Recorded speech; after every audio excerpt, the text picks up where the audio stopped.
পাইছি ভাই ভাই পরে যেগুলো দাবা করে দিছে আল্লাহ এগুলো ধরাই দেয়, আল্লাহ এগুলো ধরাই দেয়, আল্লাহ এগুলো ধরাই দেয়। আমরা এটাই চাই, আমরা জনগণের কাছে এটাই চাই। আল্লাহ কলেজে পড়তো না? হ্যাঁ, এই মেয়েটা কলেজে পড়তো? মেয়ে কলেজে পড়তো, মেয়ে আগে পড়তো। আমার ভাইপো কত সুন্দর, আমার ভাইপো কত ভালো মানুষ ছিল।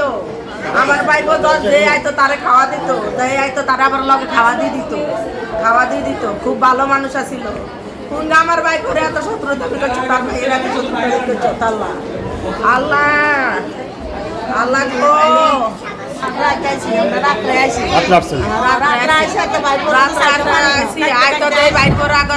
রুমের ভিতরে রক্তের বন্যা খেলাইতেছে, রক্ত একান্ত রক্ত এখনো রুমের ভিতরে।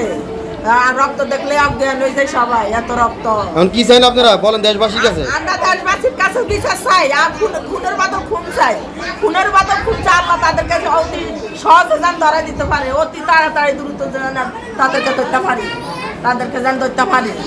কারো জামিলা আছে না, কোনো শত্রুতা আমি নাই। আর ভাই কারো কবে তুলি বাড়িও দেয় না, আর ভাই কারো কাজ সাইডে দিও আনবে না। আর ভাই কোনো শত্রু নাই। হেগুনে কিনলে আর ভাইয়ের লগে শত্রুতা আমি করছে, হেগুনের বিচার খোদা হাকিমে করবো। ফাঁসি চাই, আর বলেন ফাঁসি চাই। আপনার কি হয়? আমার মামানি হয়, মামতো বোন হয়। মামাতো বোন। বিষয়টা খুব দুঃখজনক না? হ্যাঁ হ্যাঁ, দুঃখজনক তো। আমরা মানে মৃত্যুর বদল মৃত্যু চাই আর কি, আইনের আওতায় আনতে পারি, মৃত্যুর বদল খুব চাই। জি।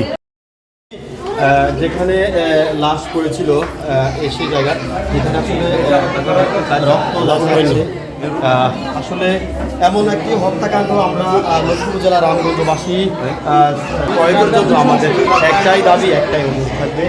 প্রতিটা মানুষ আসবে, প্রতিটা মানুষ যাবে, অভিযানের যারাই কি হয়েছে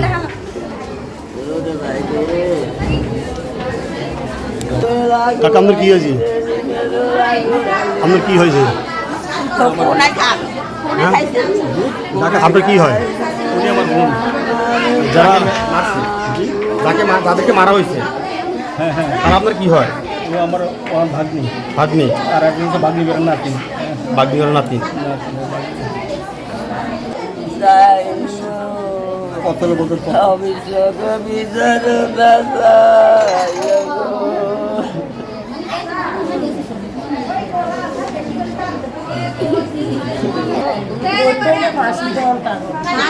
কোন ফাঁসি চাই, কার বাড়ি চাই?